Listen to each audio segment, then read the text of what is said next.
Big TV భక్తి సమాచారం WhatsApp ఛానల్లో జాయిన్ అవ్వండి. అన్ని విశేషాలు ఎప్పటికప్పుడు తెలుసుకోండి. అందరికీ నమస్కారం. వెల్కమ్ టు భక్తి టీవీ. ఎన్నో ఆధ్యాత్మిక ప్రశ్నలకు సమాధానం చెప్పడానికి ఇప్పుడు మనతో పాటు ఐకానిక్ ఆస్ట్రాలజర్ గట్టుపల్లి సురేష్ బాబు గారు మనతో పాటు ఉన్నారు. వారితో మాట్లాడదాం. నమస్కారం గురుగారు. జై శ్రీమన్నారాయణ. గురుగారు, కృష్ణాష్టమి చిన్నపిల్లలందరూ కూడా ఎంతో ఆనందంగా జరుపుకునే పండగ అని చెప్పొచ్చు. మరి కృష్ణాష్టమి ఎప్పుడు వస్తుంది, ఎలా జరుపుకోవాలి అంటారు? ముందుగా మన టీవీ ప్రేక్షకులకి మీకు కూడా కృష్ణాష్టమి శుభాకాంక్షలు. మీకు కూడా కృష్ణాష్టమి శుభాకాంక్షలు గురుగారు. థ్యాంక్ యూ అండి. జై శ్రీమన్నారాయణ. అయితే మనకి కృష్ణాష్టమి అనేది ఆగస్టు 16వ తారీఖు 2020 సంవత్సరం శనివారం.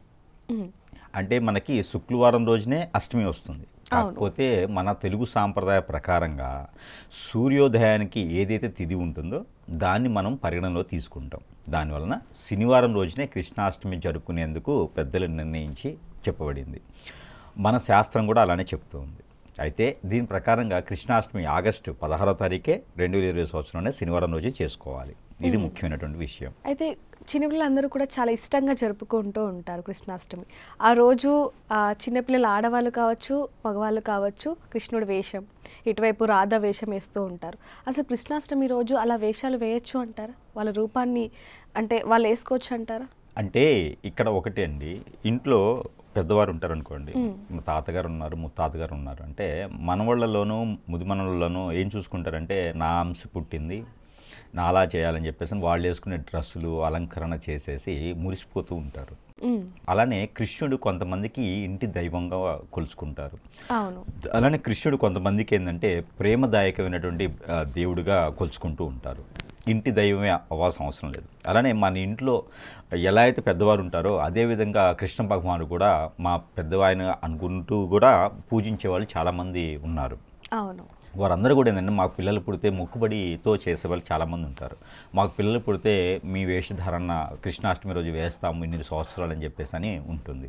మరొకటి ఏంటంటే కృష్ణుడు ఏంటంటే చాలా నైపుణ్యుడు, చాలా నేతృత్వుడు, అన్ని రకాల విధానాల్లో కూడా ఆ వంశ వృద్ధయ్యేలాగా చేసేటువంటి వ్యక్తి, చాలా తెలివికల వ్యక్తి. దాని అన్నిటికన్నా కూడా 365 రకాల విద్యలు వచ్చినటువంటి వ్యక్తి. అంటే హిప్నటిజం, బ్లాక్ మ్యాజిక్ ఇవి కాదు విద్యలు. అంటే మంచి చేసేందుకు, లోక కళ్యాణార్థం కోసం చేసేందుకు ఆ ప్రత్యక్ష దైవమే కృష్ణుని యొక్క అవతారం అన్నమాట. ఈ కృష్ణుని అవతారం ప్రత్యక్షమైనటువంటి విష్ణుమూర్తి అవతారంతో ఉంటుంది కాబట్టి ఆ ఒక దైవాది దేవుని కొలుచుకునేలాగా కొంతమంది ఈ అవతారంతో ఉన్నటువంటి కృష్ణుణ్ణి కొలిచేటువంటి విధానాలు అయితే లేనున్నట్లేదు. అంటే కొన్నిళ్లలో చేసేటువంటి పద్ధతి ఉంటుంది. అదేవిధంగా ఈ పిల్లలు పుడితేనో, పిల్లలకి దిష్టి దోషాలు ఉంటేనో, బాలారిష్ట రోగాలు ఉంటేనో ఇలాగా మొక్కుబడితో మొక్కుంటారనమాట. ఆ విధంగా చంటి పిల్లలకి కృష్ణుని యొక్క అవతారంతో, గోపిక రాధా ఒక అవతారంతో వేసేసి నాట్యాలు, ముత్యాలు, నాటకాలు కూడా వేసేటువంటి విధానాలు లేనుండట్లేదు. అవి నడుస్తూ ఉంటాయన్నమాట. ఇది ఈ తరం కాదు, గత కొన్ని సంవత్సరాలుగా కూడా ఇది జరుగుతూ ఉందన్నమాట. అది చేసుకోవడంలో తప్పైతే ఏం లేదు. కాకపోతే కృష్ణుని అవతారం వేసుకొని వేరే చెడ్డ పనులు చేయటం కానీ, మందు తాగడం, పేకాడటం లాంటివి అయితే చేయకూడదు. పెద్దవాళ్ళు వేసుకోవచ్చు, చిన్నపిల్లలు వేసుకోవచ్చు. కానీ దాని తగ్గట్టుగా పవిత్రంగా ఉండాలి, దాని తగ్గట్టుగా పూజించుకునే విధానం ఉండాలి. అదేవిధంగా ఒక్కొక్క రాష్ట్రాలు అయితే కృష్ణుని అవతారంతో వేసిన వారికి పూజించే విధానం కూడా ఉన్నది.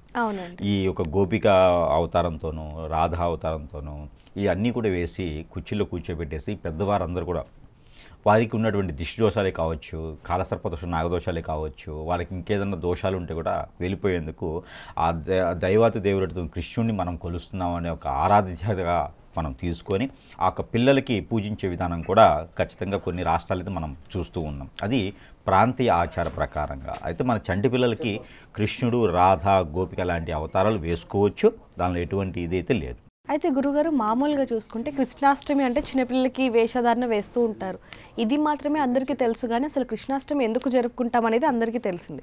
కానీ దేవుణ్ణి ఏ విధంగా పూజించాలి అనేది మాత్రం చాలామందికి తెలియదని చెప్పొచ్చు. దాని గురించి ఒక్కసారి మీ మాటల్లో. అయితే దేవుణ్ణి పూజించేటువంటి విధానం ఏదైతే ఉందో అది ప్రాంతీయ ఆచార ప్రకారంగా ఒకటి ఉంటుంది, ఇంటి ఆచార ప్రకారంగా ఒకటి ఉంటుంది.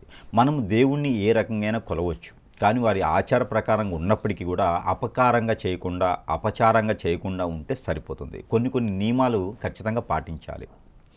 ఆ నియమాలు పాటించి కనుక చేస్తే ఖచ్చితంగా వారికి మంచి జరిగేదానికి అవకాశాలు ఉన్నాయి. ప్రాంతీయ ఆచార ప్రకారంగా దేవుణ్ణి ఆరాధించవచ్చు, ఇబ్బంది అయితే ఏం లేదు. కాకపోతే దానికి ఒక పద్ధతి ఉంటుంది.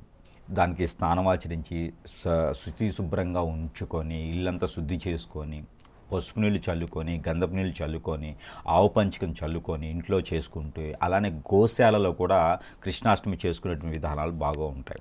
గోవుల్ని కలుపుకొని గోవులకి పూజించుకుంటే అష్ట ఐశ్వర్య ప్రాప్తి అనేది ఖచ్చితంగా కలుగుతుంది.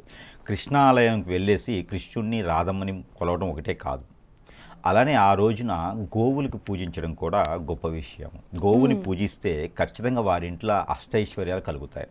అలానే గోవుని పూజించడం ద్వారా అష్ట దరిద్రాలు కూడా తగ్గిపోతాయి. నిష్ట దరిద్రాలు తగ్గి అష్టైశ్వర్యాలు కలుగుతాయి. అందుకని ఆ రోజున గోవుని పూజించే విధానం కూడా లేనున్నట్టు లేదు. అంటే మనకు ఖచ్చితంగా గోవుని కూడా పూజించడం అనేది మంచి సదుపాయమైనటువంటి విషయం అనమాట. అలానే పిల్లలకి గోవులకి పూజించుకోవాలి. అలానే దానాలు చేసేవారు ఎవరైతే ఉన్నారో, ఎవరికైనా బాలరిష్ట రోగాలు ఉన్నా, అలానే హార్మోన్స్ ఇంబ్యాలెన్స్ ఉన్నా, పిల్లలకి పెళ్ళిళ్ళు అవ్వకపోయినా, ఎంత వయసు వచ్చినా పెళ్ళిళ్ళు అవ్వకపోయినా, జాబులో వెసులుబాటు లేకపోయినా, అలానే సొంత గృహం కావాలి అనుకున్న ఇలాంటి కోరికలు ఉన్న వారు ఎవరైతే ఉన్నారో వారు ఆరాధ్య దైవమైనటువంటి కృష్ణ భగవాన్ని కొలిచిన ఆ ఆలయాలకి, ఇస్కాన్ టెంపుల్ కావచ్చు, కృష్ణ ఆలయాలకు కావచ్చు వెళ్ళేసి అక్కడ ఉండేటువంటి విధానంగా పూజించిన, ఆరాధించిన, ఆ ఒక దేవుని దర్శనం తీసుకున్నా కూడా, ఆ దేవుని యొక్క కృపా కటాక్షాలు వీక్షించినా కూడా మన మీద ఆ దేవుని యొక్క కృప అయితే ఖచ్చితంగా అయితే ఉంటుంది. అదేవిధంగా ఆ రోజున ఉట్టి కొట్టుకునే విధానం కూడా ఉన్నది. కొన్ని ప్రాంతాల్లో అయితే అది ఆహ్లాదకరంగా కొట్టుకునేటువంటి ఉట్టి కొట్టడంలో కూడా మంచి నైపుణ్యం ఉంటుంది. ఎవరిలైనా చంద్రుని దోషం కానీ, ఎవరికైనా ఇంట్లో ఆరోగ్యం సరిగా లేకపోయినా సరే, ఎవరైనా పెళ్ళిళ్ళు అవ్వకుండా దోషాలతో ఉన్నప్పటికీ, జీవితంలో ఏజ్ ఎంత వచ్చినా కూడా ఇంతవరకు నిలదొక్కునే దానికి నువ్వేం చేస్తున్నావు అంటే చెప్పేటువంటి పరిస్థితులు లేకుండా తలదించుకునేటువంటి వారు ఎవరైతే ఉన్నారో వీరంతా కూడా ఉట్టి కొట్టుకునే దాంట్లో పాల్గొనాలి. ఉట్టి కొడితే కనుక ఆ ఉట్టి కొడితే వీరు రానున్నటువంటి రోజుల్లో మంచి నైపుణ్యమైనటువంటి పరిస్థితికి వెళ్ళేదానికి కనిపిస్తుంది. ఆ దోషాలన్నీ కూడా పోయేసి, అలానే ఉట్టి కొట్టినటువంటి దగ్గర వారికి బ్లౌజ్ పీస్ ఇస్తారు, జాకెట్ ముక్క, గాజులు ఇవన్నీ పెట్టిస్తారు. ఆ తర్వాత వారికి ఉన్నటువంటి దోషాలన్నీ పోయేసి కుజదోషం, అలానే రాహువు కేతు దోషము, కలత్ర దోషం అంటారు, శుక్రదోషం, ఇలాంటి దోషాలు ఏమైనా ఉంటే ఆ పసుపు జాకెటు అలానే అవి గాజులు అవి తీసుకుంటే కనుక వారికి రానున్న రోజుల్లో దోషాలన్నీ కూడా పటాపంచిలేసి పెళ్ళిళ్ళు కూడా అయ్యేదానికి అవకాశాలు ఉన్నాయి. ఇకపోతే పిల్లలు ఏదైతే పిల్లలు పుట్టలేనటువంటి వారు, అంటే పెళ్ళి అయ్యి ఉండి పిల్లలు పుట్టలేనటువంటి వారు ఉంటారు కదా, వారందరూ కూడా ఈ యొక్క ఏదైతే కృష్ణ అష్టమి రోజున వారందరూ పాల్గొనేసి ఏదైనా అక్కడ దొరికేటువంటి ఫ్రూట్స్, ఇప్పుడు సీజన్ వైజ్గా ఏంటంటే దానిమ్మ పళ్ళు ఉంటాయి, బనానాస్ ఉంటాయి, అలానే సీతాఫలం ముఖ్యమైనటువంటి పదార్థం అనమాట. ఈ సీతాఫలాలు ఇవన్నీ కూడా నలుగురికి పంచిపెట్టడం, భార్యాభర్తలు ఇద్దరు కలిసి నలుగురు పంచిపెట్టడం, నలుగురు భోజనం పెట్టడం లాంటివి చేస్తే ఖచ్చితంగా కొంగు బంగారం అవుతుంది. కొంగు బంగారం అంటే పిల్లలు పుట్టేదానికి అవకాశాలు ఖచ్చితంగా ఉంటాయన్నమాట. ఆ రుక్మిణీదేవికి పూజించిన, అలానే కృష్ణ భగవాన్ని పూజించినా కూడా మంచి సౌకర్యం కలుగుతుంది. కాబట్టి ఆ విధమైనటువంటి ఆచార ప్రకారంగా మనం కృష్ణాష్టమి జరుపుకున్నట్లయితే కనుక బ్రహ్మాండమైనటువంటి విధానాలు అయితే ఖచ్చితంగా ఉన్నాయి. ఆ రోజు పాటించవలసినటువంటి నియమాలు, మందు తాగటాలు, పేకాట ఆడటాలు, జోదం చేయటాలు ఇలాంటివి ఏమీ చేయకూడదు. ఆహ్లాదకరంగా పద్ధతిగా మనం ఒక పూట భోజనం చేసి కృష్ణుని ఆరాధించినట్లయితే కనుక అనూహ్యమైనటువంటి విధానం, అన్యోన్యమైనటువంటి జీవిత బాంధవ్యం, అలానే సుఖ దుఃఖాల నుంచి దుఃఖాలు తీసేసి సుఖాలు మాత్రమే మిగిలిచేలా ఉంటుంది. ఆయనకి ఇష్టమైనటువంటి నైవేద్యం, పెట్టవలసిన నైవేద్యం అటుకులు. అయితే మనకి కుచేలుడు మీరు తెలుసుంటే కనుక వాటి ఫ్రెండ్స్ అనమాట. కుచేలుడు కనుక ఈ అటుకులు నైవేద్యం తీసుకెళ్ళి ఇస్తారు స్వామివారికి. ఇవ్వగానే ఇతను మళ్ళీ తిరిగి ఇంటికి వెళ్ళే లోపే ఇల్లంతా మారిపోతుంది అనమాట. ఆ అష్టైశ్వర్యాలతో నిండిపోతుంది ఇల్లంతా. అలానే కృష్ణునికి కుచేలుడికి ఎలా అయితే బంధం ఉందో మనకు కూడా అదే రకమైనటువంటి విధానాలు కావాలి అనుకుంటే కనుక కుచేలుడికి అటుకుల నైవేద్యం చాలా ఇష్టపూరితమైనది. కాబట్టి పాలల్లో కలిపినటువంటి అటుకులు నైవేద్యం పెడితే చాలా మంచి జరుగుతుందన్నమాట. బెల్లం కానీ షుగర్ కానీ వేసి ఆ పాలు కాగి చల్లార్చిన పాలల్లో అటుకులు వేసి ఆ ప్రసాదం నైవేద్యంగా పెట్టగలిగితే కనుక ఖచ్చితంగా వారింట మంచి సుఖమైనటువంటి శోభ, ధనధాన్యాలు తొలతూగేలాగా ఉండేలా కనిపిస్తుంది. కాబట్టి కృష్ణాష్టమి అనేది జరుపుకునేటువంటి విధానం అయితే ఇది. అదే కృష్ణాష్టమికి పెళ్ళిళ్ళు కుదుర్చుకునే దానికి కూడా మంచి సానుమైనటువంటి విషయం ఉంటుంది. అలానే కృష్ణ అష్టమికి అన్న చెల్లెలకి పసుపు కుంకాలను కూడా పెట్టేటువంటి విధానం కొన్ని రాష్ట్రాల్లో మనకు కనిపెడుతూ ఉంది. చెల్లిని పిలుచుకోవచ్చు, అక్కని పిలుచుకోవచ్చు, విధానంగా కుటుంబం అంతా పిలుచుకోవడం కూడా కృష్ణాష్టమి అనేది మన వినాయక చవితిలాను, మన కార్తీక మాసంలో వరలక్ష్మి వ్రతాన్ని చేసుకోవచ్చు. ఆ కృష్ణాష్టమి అనేది కుటుంబ సమేతంగా చేసుకునేటువంటి పండగ. నిజంగానే గురుగారు కృష్ణాష్టమి గురించి చాలా విషయాలు మాకు చాలా చక్కగా వివరించారు. ధన్యవాదాలండి. For more videos like this, subscribe Big TV channel.